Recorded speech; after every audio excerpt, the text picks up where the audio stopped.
Hello friends, কেমন আছো সবাই? আশা করছি সবাই খুব ভালো আছো। আর আমি ইতি আবারও ফিরে এসেছি আরও একটি নতুন ভিডিওর সঙ্গে। তো এখন আমি চলে এসেছি চেন্নাই অ্যাপোলোতে, আবারও চলে এসেছি ওমেন্সে, কারণ আজকে আমার লাস্ট চেক আপ রয়েছে অপারেশনের পরে। আর আজকের দিনটা আমরা থাকবো, আর আগামীকালকে আমাদের ট্রেন আছে, তো আমাদের বেরিয়ে পড়তে হবে। তো আমরা অপেক্ষা করছিলাম ডাক্তারের জন্য, আর ডাক্তার আমাদের দেখানো হয়েও গেছে। তো এখন আমরা চলে যাব নিচে, আর এখন আমরা ঠিক করেছি আরও একটা জায়গায় যাব। এখানে যখন এসেই গেছি, অনেক দিন থেকে একটা আমার স্কিন প্রবলেম নিয়ে ভুগছি, তো সেটাও ভাবছি দেখিয়ে নেব। তো আমি দেখাতে চাইছিলাম না, যেহেতু আমার শরীরটা ভালো নেই, অতটা হাঁটাহাঁটি করা বা এখান থেকে অন্য জায়গায় যাওয়া সেটা আমার পক্ষে একটু কষ্টকর। তো ভুতুর বাবা বললো, না চলেই যখন এসছি এখানে আর আজকের দিনটা আছি, তো চলো আজকে গিয়ে দেখিয়ে নিই। তো আমরা এখন চলে এসেছি নিচে, আর এখান থেকে একটা টোটো ধরবো। আর টোটো এখানে না, টোটো এখানে চলে না, অটো চলে। তো যাই হোক, একটা অটো ধরে আমরা কিন্তু এখন যাচ্ছি মেইনে, অ্যাপোলো মেইনে, যেটাকে বলে মেইন ব্লক। তো সেখানে গিয়ে আমরা কিন্তু এখন স্কিনের ডাক্তার দেখাবো, আর দেখিয়ে তারপরে দেখি কতক্ষণ লাগে ওখানে ডাক্তার দেখাতে। দেখে তারপরে আমরা হোটেলে ফিরবো। আর এখানকার রাস্তাগুলো দেখতে পাচ্ছ, আমার বেশ ভালোই লাগে। তো এখানকার একটা সমস্যা, কিছু যারা অটো চালায় তারা কিন্তু বাংলা বোঝে না, তারপরে তেলেগু আমরা বলতে পারি না, আর ইংলিশ কিছু কিছু ওরা বোঝে, তাও অনেকে বোঝে না। তো সমস্যাটা এখানেই হয়ে যায়, না ওরা হিন্দি বোঝে, না ওরা বাংলা বোঝে, না ওদেরকে কখনো কখনো ইংলিশ বললে বোঝে। তো একটু কষ্টসাধ্য হয়ে যায় এখানে। তো যাই হোক, এখানে দেখো এই যে গাড়িগুলো দাঁড়িয়ে আছে, সব কিন্তু ডাক্তারদের গাড়ি, বেশ ভালো লাগে দেখতে। তো যাই হোক, ওই যে নার্সরা দেখতেই পাচ্ছ রাস্তা দিয়ে যাচ্ছে, আর এখানে প্রচুর মানুষ কাজ করে। অ্যাপোলো এখানে যত কটা ব্রাঞ্চ রয়েছে সেখানে প্রচুর মানুষ কিন্তু কাজ করে। নার্স আছে, আয়া আছে, বিভিন্ন ধরনের স্টাফ আছে, গ্রুপ ডি। তো ভীষণ ওরা কিন্তু সবাই কিন্তু কাজ করে, কেউ কিন্তু নিজের কাজে ফাঁকি দেয় না, এটা একটা বেশ ভালো জিনিস এখানকার। তো যাই হোক, আমরা কিন্তু মেইন ব্লকে চলে এসেছি, আর এখন কিন্তু ভুতুর বাবা চলে গেছে ডাক্তারের ওখানে। তো সেখানে গিয়ে এখন রিসেপশনে গিয়ে কাগজপত্র জমা করে দিয়ে নাম লিখিয়ে দিয়েছে, আর আমাদের অ্যাপয়েন্টমেন্ট নেওয়া হয়েও গেছে। এখন আমরা ডাক্তার ডাকলেই তবে গিয়ে আমরা দেখাবো। তো এইখানে তো প্রচুর লোকের ভিড়, প্রচুর লোকের লাইন, আর সব থেকে বড় কথা হলো বাংলাদেশ থেকে মানুষজন এখানে এসে একদম ভিড়ে ফিরাক্কার। তো যাই হোক, কি করা যাবে, বাংলাদেশ থেকে প্রচুর মানুষ এখানে এসেছে, তো তারা দেখানোর জন্য লাইন দিয়ে আছে, আর আমরাও লাইন দিয়ে আছি। তো দেখা যাক কতক্ষণে আমরা দেখাতে পারি। তো দেখানো হয়ে গেলে তো আস্তে আস্তে হোটেলে ফিরবো, এটাই যা। আর এইদিকে ভুতু ভীষণ বায়না করছিল কফি খাওয়ার জন্য, জানি না ভুতুর কি হয়েছে, ভুতু যেখানেই যাচ্ছে কফি খেতে চাইছে, চাও একদমই খায় না, কিন্তু যখনই বাইরে টাইরে বেরোয় তখন কিন্তু ওর বাবা ওকে কফি কিনে দেয়, যেটাও ভীষণই শখ করে খায়। তো যাই হোক, কফি যখন কিনেছে একটা ক্যাফেতে এসে, এটা হচ্ছে হাসপাতালের ক্যাফে মেইন ব্লকের, তো এইখানে এই জায়গাটা ফাঁকা ছিল, আমরা ভাবলাম তাহলে কফিটা নিয়ে এইখানে চলে যাই, এইখানে গিয়ে একটু কফি খাওয়া যাক, আর একটু সময় একটু দাঁড়ানো যাক। ওপর থেকে দেখো নিচটা কিন্তু দেখা যাচ্ছে, ওটা ওইখানটা দিয়ে সবাই ঢুকছে, ডাক্তারদের গাড়ি ঢুকছে বেরোচ্ছে। তো যাই হোক, ভুতুর বাবা, আমি আর ভুতু এখানটায় মিলে দাঁড়িয়ে কিন্তু আমরা বাইরেটা দেখছি, আর এখান থেকে সত্যি বলতে বাইরেটা দেখতে ভীষণ ভালো লাগছে, একদম মনটা ভরে যাচ্ছিলো। আর হাওয়া, এত হাওয়া যে কি বলবো, প্রাণটা জুড়িয়ে যাচ্ছিল।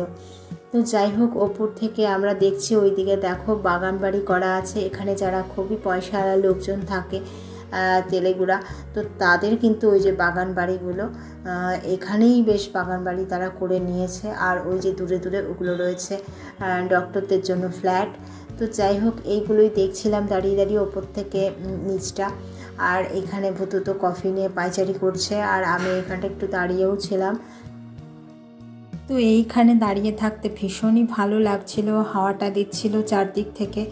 আর এখানে একটা সমস্যা কি জানো, এখানে না বেশিক্ষণ দাঁড়াতে দেয় না কোথাও, না তোমাকে এক জায়গায় দাঁড়িয়ে থাকতে দেবে, না এক জায়গায় বসে থাকতে দেবে। এরা খুবই মানে একটা কি বলবো সমস্যার।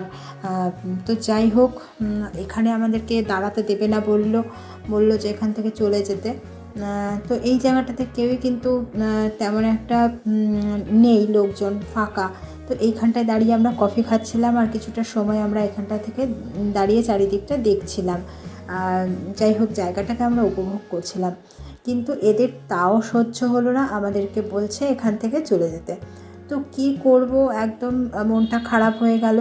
এরা কোথাও না দাঁড়াতে দেয় না বসতে দেয় ঠিক মতো। তো যাই হোক, ভুতুতে এখানে দুষ্টুমি করছে আর কফি খেয়ে যাচ্ছে, আর আমি এদিকে একটু একটু করে ভিডিও করে নিচ্ছিলাম।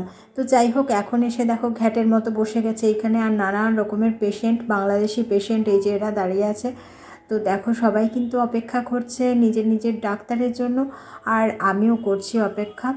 তো দীর্ঘ সময় ধরে বসে থাকাটা এখন এই অপারেশনের পরে ভীষণই কষ্টকর, কিন্তু কিছু করার নেই, বসতে হবে। আর আপাতত আমাদের ডাক্তার দেখানো হয়েও গেছে, আমরা কিন্তু বাইরে এসে দাঁড়িয়ে পড়েছি। বাইরে এসে কেন দাঁড়িয়ে পড়েছি, এখানে আমরা দাঁড়িয়ে আছি আর ভুতুর বাবা কিন্তু ফার্মেসির থেকে ওষুধ কিনছে। তো ফার্মেসিটা একটু ভেতরে, আর আমরা এখানটায় দাঁড়িয়ে আছি। গ্যাদারিংয়ে একটু দাঁড়াতে ভাল লাগছিল না। তো যাই হোক, এখানে একটু চারিদিকে গাছপালা আছে, সেগুলোই দেখছিলাম। একটু ফাঁকা জায়গায় এসে দাঁড়িয়েছিলাম ভুতু আর আমি, আর ওই যে ওই সামনে ওটাই হচ্ছে ফার্মেসি। তো ওই দিক থেকে ভুতুর বাবা এখন ওষুধটা কিনে নিয়ে তারপরে আসবে। ভেতর থেকে লোকজনগুলো যে চলে আসছে ওই দিকটাতে ফার্মেসি রয়েছে। তো যাই হোক, আপাতত ভুতুর বাবা কিন্তু ওষুধ কিনে নিয়ে চলে এসছে, আর আমরা এখন আস্তে আস্তে এগিয়ে যাচ্ছি আমাদের হোটেলের দিকে। তো ভুতুর বাবা বলল কি করবে, কাছেই তো হোটেলটা, হেঁটে যেতে পারবে, যেহেতু ওই টাইমটাতে অটো একদম পাচ্ছিলাম না, বিজি ছিল অটোগুলো, একটাও ফাঁকা পাচ্ছিলাম না। তো যাই হোক, যদিও থাকে অ্যাভেলেবেল এইখানটায়, তো আমি বললাম না না ঠিক আছে, আমি এইটুকু হেঁটে যেতে পারবো, কাছেই হোটেলটা। তো যাই হোক, আমরা এগিয়ে যাচ্ছি, আর ভুতুর বাবা আমার সঙ্গে একটু ঠাট্টা তামাশা করছে। আসলে একটা সমস্যা হলো, আমি যতই একটা জায়গা দিয়ে বারবার যাই না কেন, আমি কিন্তু রাস্তা একদম মনে রাখতে পারি না, ভীষণভাবে ভুলে যাই রাস্তা। তো যাই হোক, ভুতুর বাবা কিন্তু আমাদেরকে নিয়ে যাচ্ছিলো আর বলছিল এই রাস্তাটা চিনতে পারছো, এই রাস্তাটা চিনতে পারছো।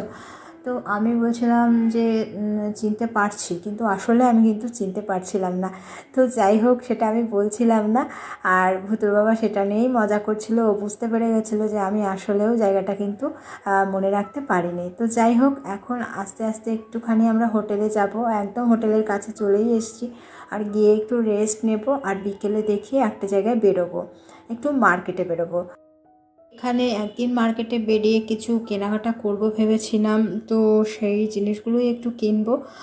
তো দেখি, আর যেহেতু আমরা কালকে বেরিয়ে যাব সেই জন্য সময়ও নেই, তাই একটু সন্ধেবেলাতেই বেরোতে হবে।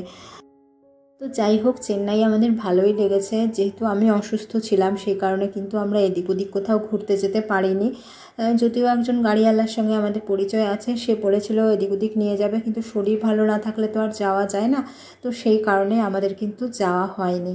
তো যাই হোক, কিছু করার নেই, আমরা একটা কাজে এসেছিলাম এখানে, ঘুরতে তো আসিনি। শরীর সুস্থ থাকলে অবশ্যই ঘোরা যায়, কিন্তু শরীরটা যেহেতু খারাপ ছিল সেটা আর হয়ে উঠলো না। তো যাই হোক, চেন্নাইয়ে আর আসার ইচ্ছে নেই। তো কি বলবো, অনেকটা কষ্ট হয় এখানে আসতে। যতটুকু পেরেছি চেন্নাইয়ের সঙ্গে ভালো সময় কেটেছে আমাদের, ততটুকু স্মৃতি সাথে নিয়ে যাচ্ছি। তো যাই হোক, আজকের ভিডিওটা এই পর্যন্ত। সবাই খুব ভালো থেকো, সুস্থ থেকো। আজকের মতো